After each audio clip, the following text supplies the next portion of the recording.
So it's a new year, and with that new year comes a new list of starter deck upgrades.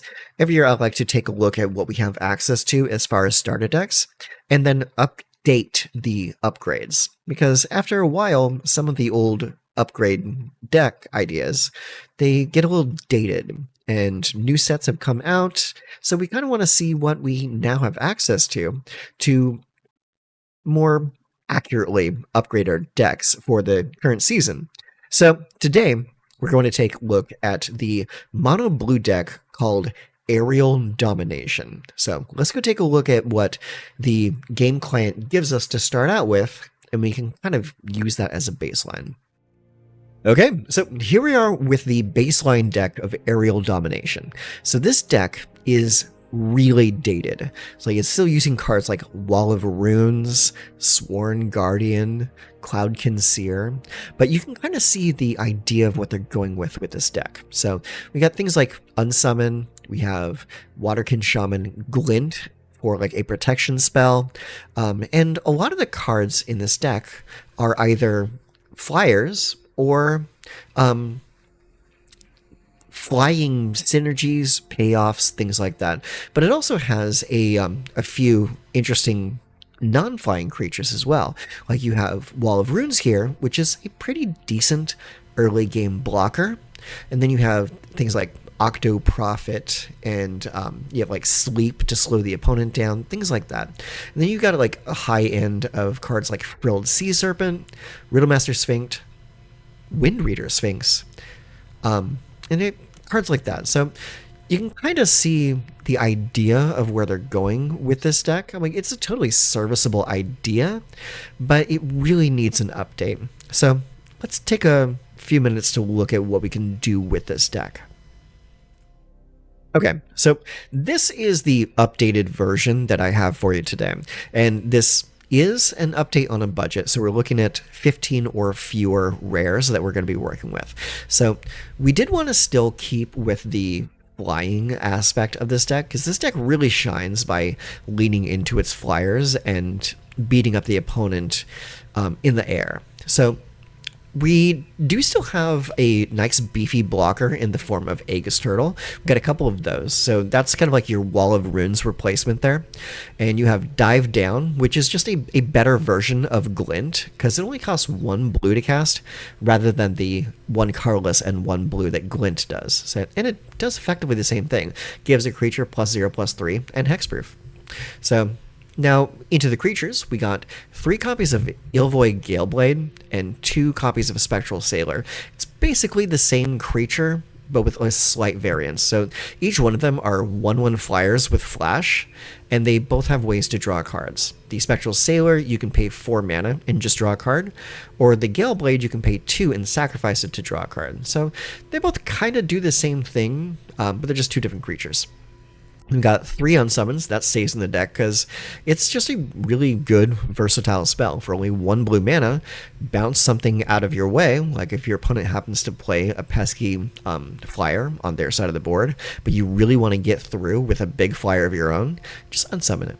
Or defensively, you can use it on your own creatures to save your creatures from a board wipe or spot removal or anything like that. So it can sometimes be used as a backup to Dive Down. Now, removal-wise, we happen to have 3 copies of Witness Protection. So this, combined with Unsummon, gives us a little bit of maneuverability with the removal package. This one doesn't straight up remove the card off the board, unfortunately, but it does blank a creature. So it just removes all abilities from the creature. It renames it into legitimate business person and makes it into a 1/1. So it really just kind of removes nasty threats with really good keyword abilities. So in the 2-drop slot, we have Diversion Unit. This is a card I really like. So it's a 2/1 flyer for only 2 mana. So we're still keeping with our flyers theme with this deck.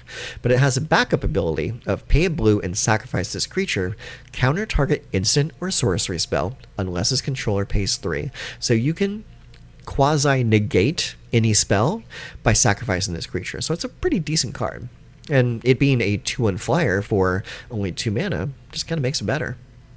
Okay, in 3 drops, we got 3 copies of Stock Up. It's a really good draw spell. 3 copies of Refute. It is a counter target spell card, but also allows you to draw and discard a spell. So you can counterspell, and then this card immediately replaces itself. Unfortunately, you do have to discard a card, but that does kind of play into one of our other creatures in the deck, and that being Sphinx of Forgotten Lore. It's a 3/3 with flash and flying that reads, whenever this creature attacks, target instant or sorcery card in your graveyard gains flashback until end of turn. The flashback cost is equal to that card's mana cost. So let's say, for example, you cast Refute to counter your opponent's spell, and then you draw something like, say, Unsummon or Stock Up. So like, you know what? I have a plan here. Let's discard the Stock Up into the graveyard, and then we're going to play the Sphinx of Forgotten Lore at the end of our opponent's turn, so that on the next turn, after they're all tapped out, we can swing in with a 3/3 in the air, and then cast the Stock Up from our graveyard with this card's ability. Pretty decent. A lot of good card advantage there. So that's just one avenue that this deck can take. And also in the 3-drop slot, we have Tempest Djinn. This one is going to be your beater in most games. It's a 0/4 flying Djinn that gets +1/+0 for each basic island you control. And this deck has 25 basic islands and no other lands. We don't really touch the mana base in these deck upgrades because I kind of want to keep them as is with the mana base. So 25 basic islands, Tempest Djinn feeds right into that. So the Tempest Djinn can get really big over a medium to long game. So Tempest Djinn is a very good beater in this deck. So now we have Aetherize. Aetherize is a great reset when your opponent gets a little too cocky and decides to just full send with their entire team. So if they send everything at you, you then get to bounce everything back to their hand. And this is a great card because it's kind of like a board wipe that doesn't touch your stuff, because it only returns attacking creatures. So if your opponent is attacking and they're sending everything they got, poof, everything is gone. Pretty cool card. And we have one of my favorites. This is High Fae Trickster. It's a 4/2 flying with flash for 4 mana.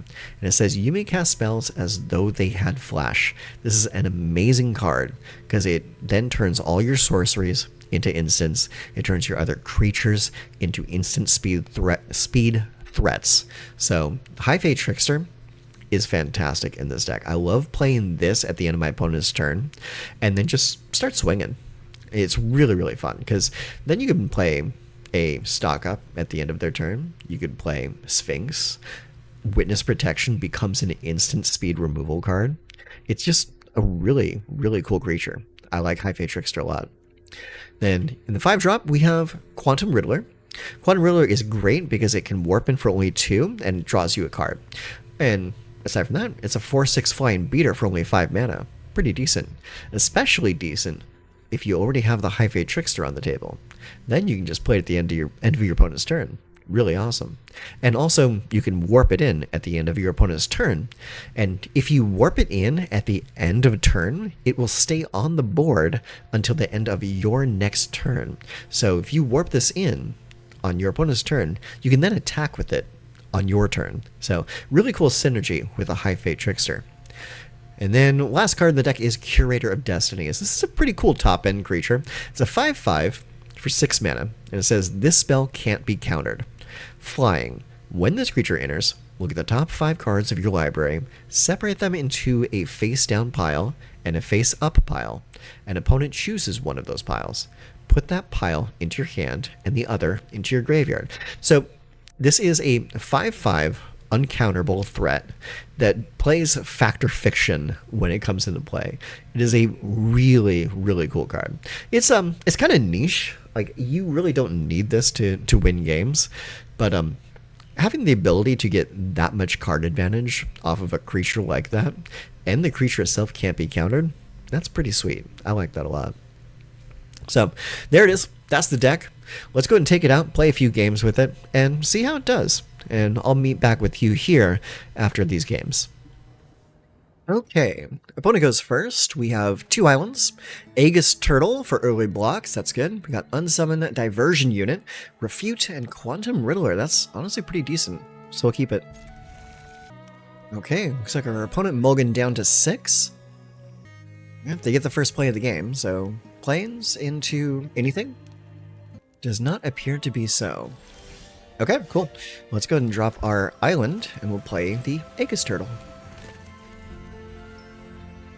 Pretty decent stats for only a single blue. Sure, it can't attack or anything, but makes for one hell of an early blocker.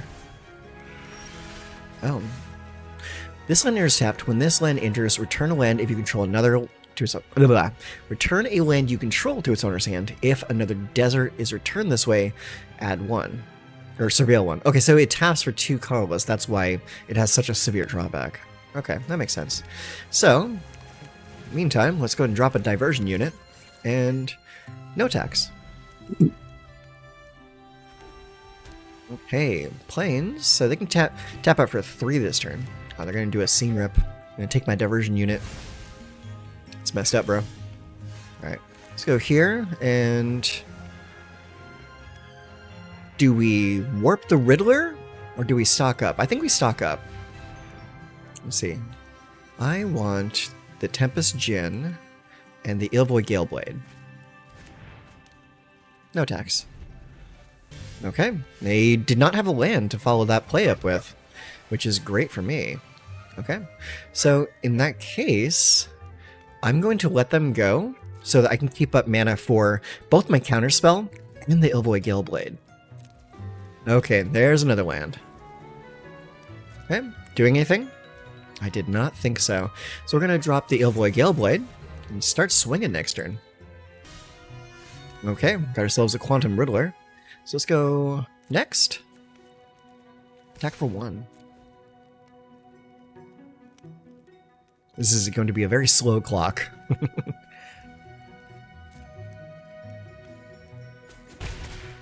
Okay, so Quantum Riddler, when this creature enters, draw a card. As long as you have 1 or fewer cards in hand, if you would draw 1 or more cards, you draw that many cards plus 1 instead. So our hand's still pretty full, so we're only going to draw 1 off of this play.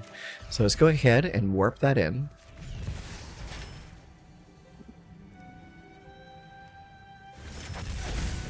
Okay, it's going to get us a card. Oh, they're going to flash the iceberg, huh? Okay, let's let that resolve. Yeah, target that. Okay, I'm going to unsummon. Get it back to my hand. And now we draw a card. Unfortunately, it was not a land. I was kind of hoping to get a land off of that. Okay, got anything to do? I don't think so. Alright, so take my... Well, there's the land. Okay. Let's see here. Well, they're not really doing a whole lot, so let's go ahead and attack for 1. See if they have any plays to do. Okay. No, they do not. So, in the meantime, I'm going to just Quantum Riddler this again. We can actually warp it again because we bounced it to our hand last turn. Okay, they're going to try to iceberg it again. Let's see. We're going to bounce it once again back to our hand. Let that resolve. Oh shoot, I made the wrong choice. I should have waited for it to drop. I'll draw a card. There we go. Oh, dive down is perfect. Yeah, that'll be great next turn. Because they'll try to do it again. Because that is a deck that is just trying to be a control player.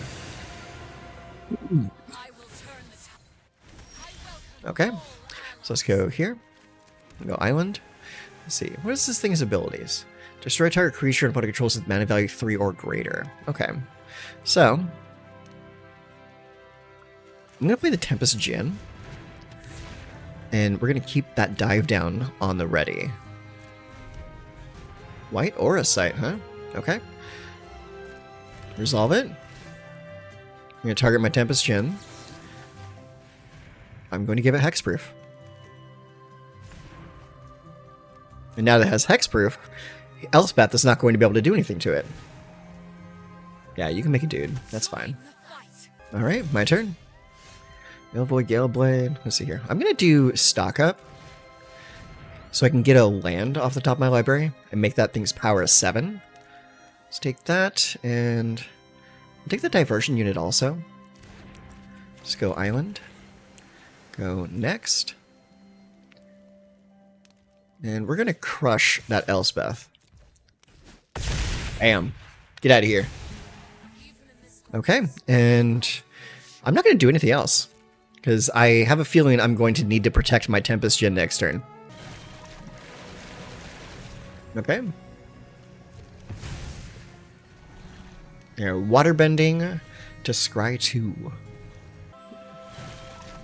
Alright, doing it again. So they did not like what they saw on the top of their deck.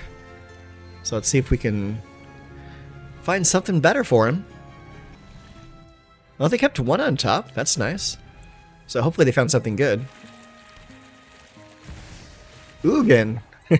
They want to play Ugin, huh? Oh, it's if they cast the spell, it happens no matter what. Okay, so we're going to go here, and we're going to unsummon that.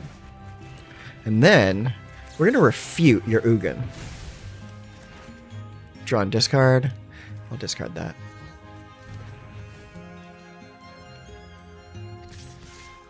Yeah, they attack with everything. Oh, they attack with almost everything. They kept 1 back. Wonder why. Okay. Well, let's go and play the Tempest Djinn again. And after that, I think we'll play the Diversion Unit as well. In case they have another Ugin to play out next turn. Day of Judgment. Let's see. That taps for 1, that taps for 1, that taps for 1. Okay. So, unfortunately, they can pay for it, but I'm going to make it so that they have to pay out everything for it. There you go. Okay, it goes off. That works for me. So I can still play a flash creature. Ooh, stock up. Let's get this. Let's see here. We've got Sphinx and Aegis Turtle. I'm going to go Sphinx and Island. Play the Island. Then we'll go next and attack for 1.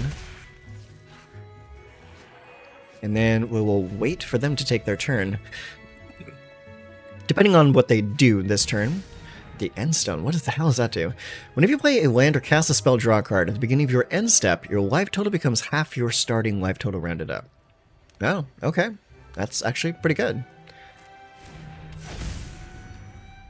Yeah, I'm totally okay with that. So let's see here. I just want to take a look at what kind of instance we have. Instant sorceries. Yeah, we can start playing stock ups next turn. Okay.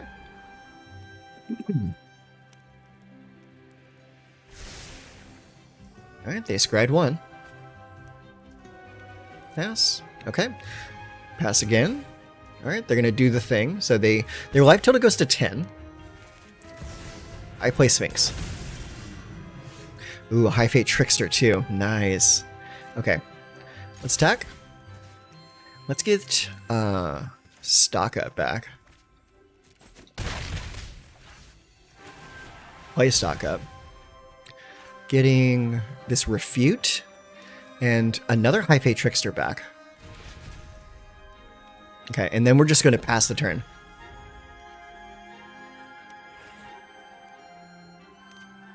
Let's see what they do. Another white aura site, huh? Let's see. Okay. I'm going to let that resolve.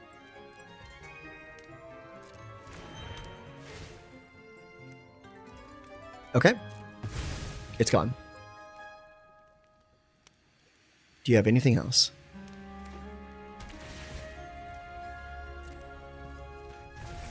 Okay, bounces that. Endstone brings his life total back up. Oh, he's not at the end of his turn yet. Hedge and Archive. Okay. Draw another card. Resolve.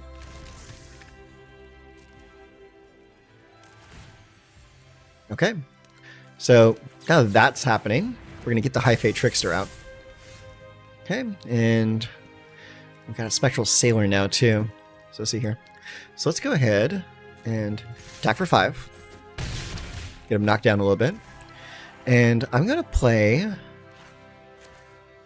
this Tempest Djinn. See what they do. Okay, so we're putting them into a point where they kind of have to board wipe a cistern. Okay. Okay, there's the Day of Judgment. Okay, I'm going to refute that.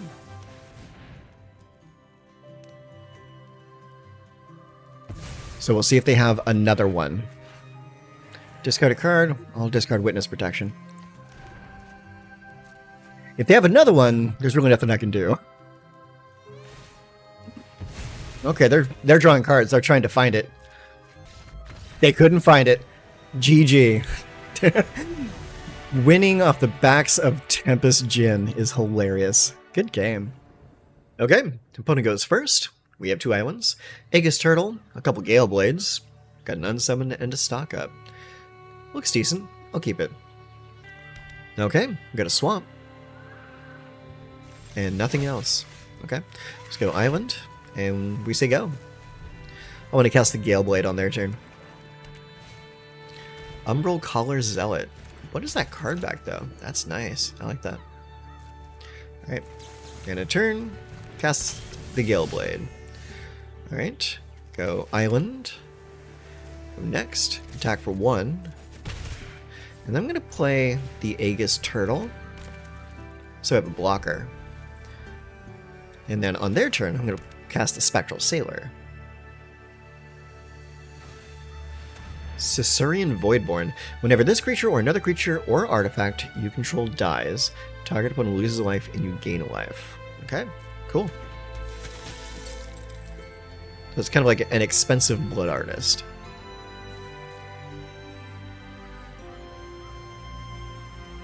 Alright, end of turn. Sailor.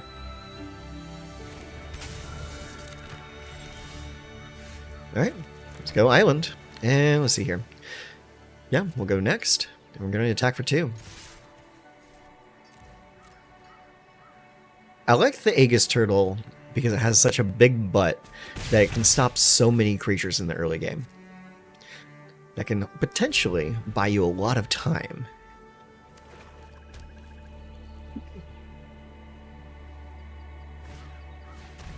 Al-Bed Salvagers. What's this? Whenever this creature or another creature or artifact you control dies, target opponent loses a life, you gain a life. Okay, let's counter that.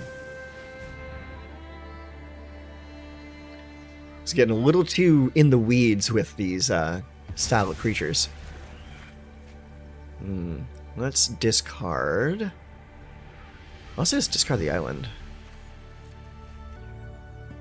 Anything else? You want to attack for 5? I guess not. Let's play stock up. Give me the island. Oh, shoot. I tried to target the Diversion Unit. It gave me 2 islands instead. Alright. Is what it is. Alright. It's coming with those 2.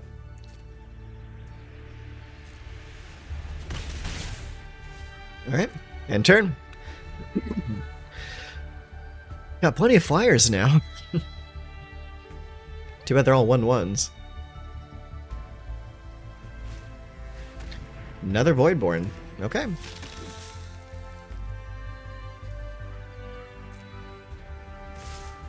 There you go. Now he's going to start attacking. Alright, yeah. Block that. Take the 2. Yep. Anything else?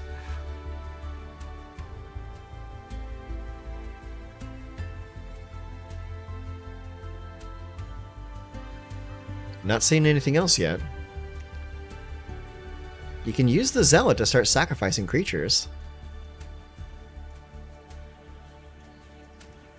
Alright, let's get the Galeblade.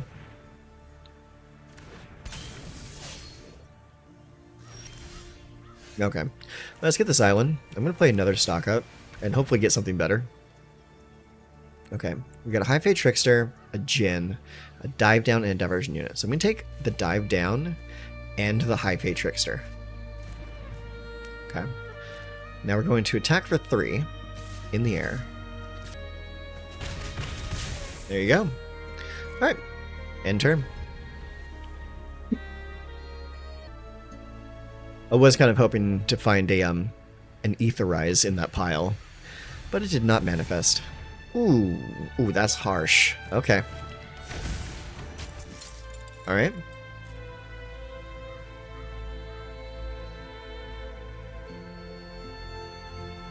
Let's see if he sacrifices a creature. What is your choice? Anytime now.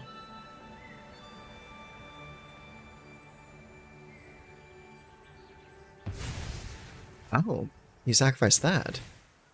Now that's curious. Okay, yeah, so you're gonna gain some life off of me. Okay, plays a Swamp.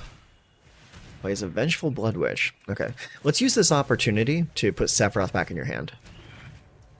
I'm really surprised he did all that before combat. Because he could have gotten an additional 2 damage in. Alright, let's play another Galeblade. Alright.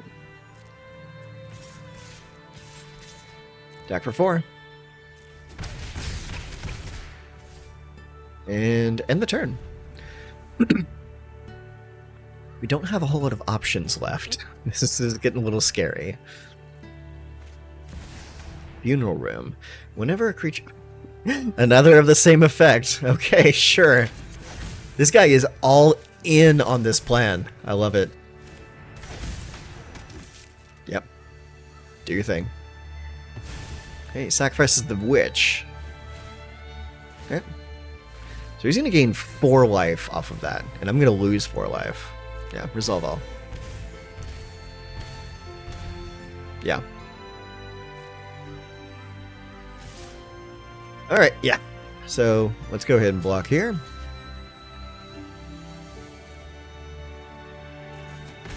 Alright, take 2 more damage. We'll play a High Fae Trickster. And a Spectral Sailor. Well, there's our dive downs. Alright, so next.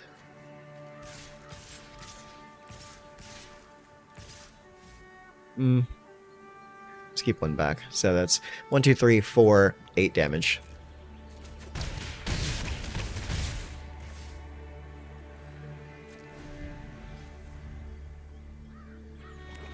Let's see if they just win this turn. They might. Venerated Stormsinger. Mobilize. When this creature... Yup. This guy is all in on this game plan. Oh, this is so funny. Pass. Yep. Does he sacrifice 1?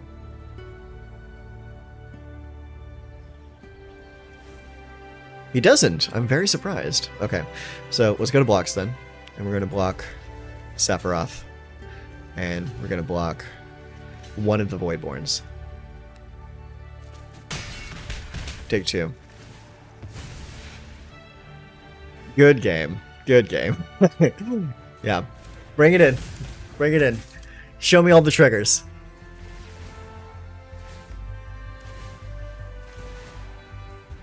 Yep. Resolve them all. This is so silly.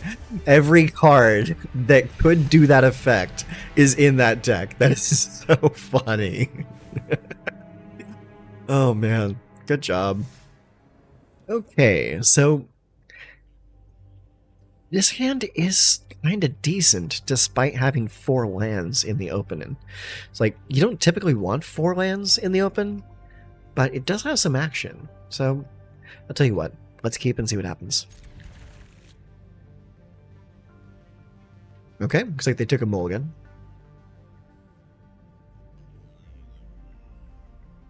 Hopefully they only have to take 1 mulligan.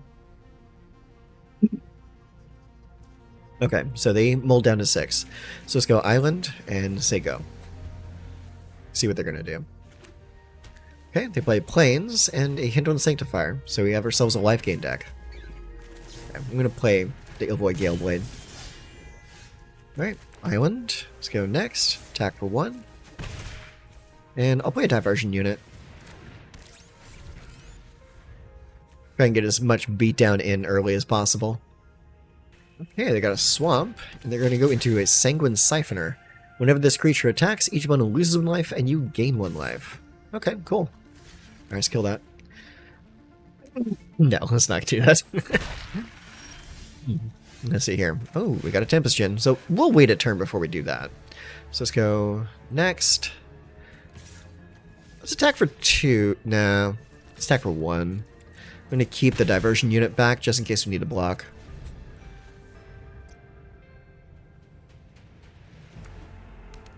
Okay, what's that? Okay, it's just a tapped land. Healer's Hawk, huh? Okay. Alright, they gain a life. Pass. Okay, they come in with the Siphoner. Alright, so go pass. We will not block because it has a power of 2. Dive down does not adjust the power at all. So, no blocks. Alright, my turn. Yeah, if they were to attack with the Hint on Sanctifier, that'd be a different story. Alright, let's get in there with the Tempest Djinn. Attack with the Illvoi.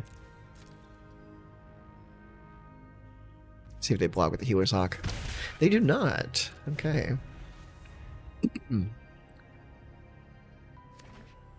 Okay. Scour Barons, they gain a life. Gaining a lot of life over there, bud. Need to cut that shit out. Okay, my turn. They did not have anything to do that with. Alright, well, let's go ahead and go next and attack for 5. Now they block with the Healer's Hawk. Bam. Alright, let's play another Diversion Unit. And end the turn.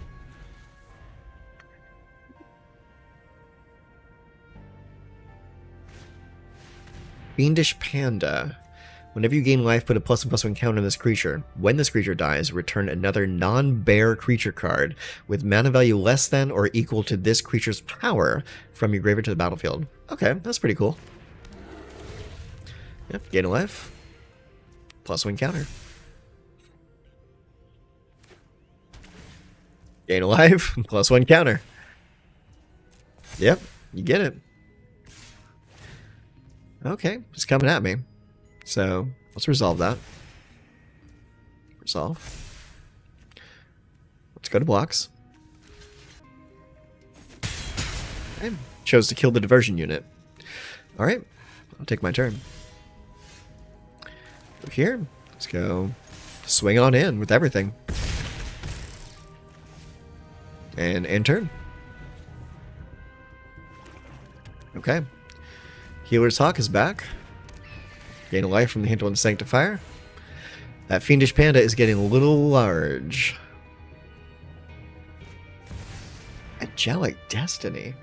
+4/+4. Has first flying, first strike, and is an angel. Wow. Okay. Right, you get it. Jesus.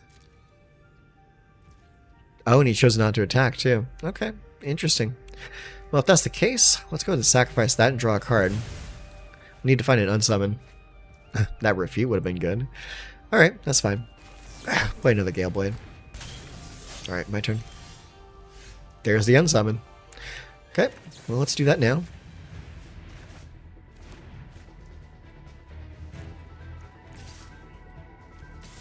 Attack with everything. Alright. Chose not to block in any way, shape, or form. Okay, now that that's coming back, we're going to counter it. Draw a card.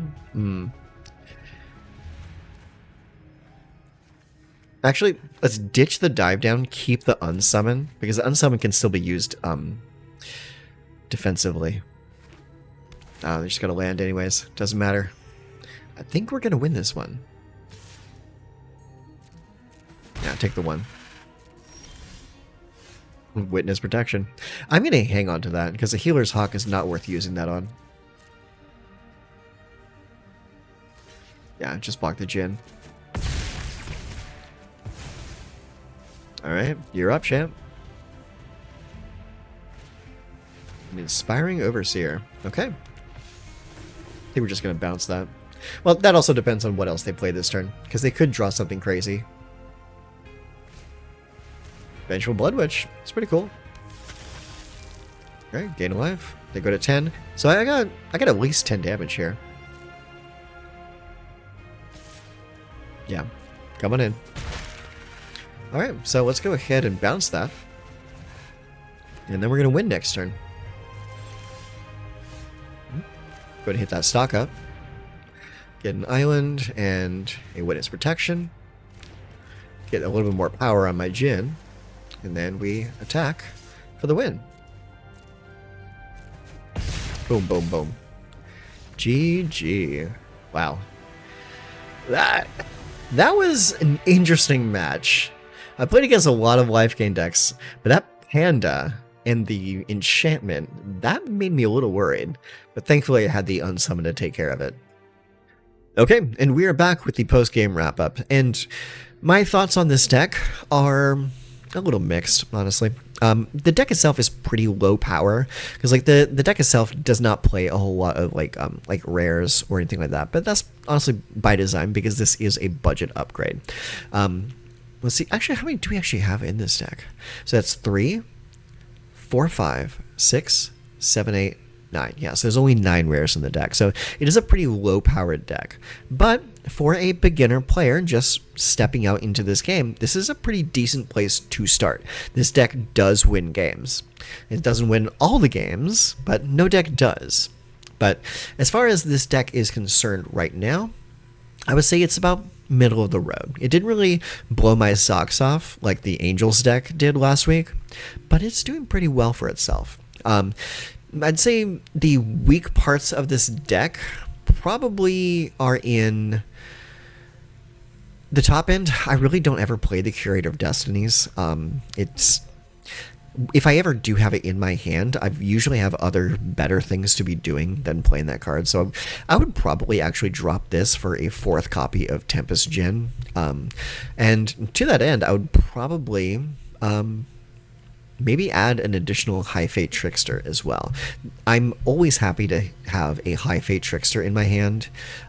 Always happy to have a Tempest Djinn, Diversion Unit, and these little 1/1 dorks that I can play at the end of my opponent's turn. Like, I really think the strength of this deck lies in the flash. Being able to play creatures, play threats at the end of your opponent's turn is really, really strong.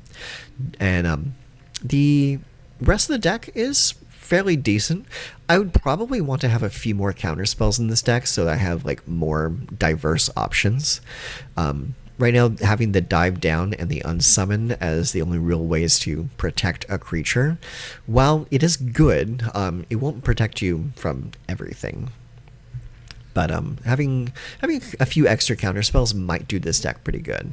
But for what it is, having the Aegis Turtle, having that come in early to stop attackers is really strong. Having a 0/5 creature on the board is good. You like having that, especially against decks that play a lot of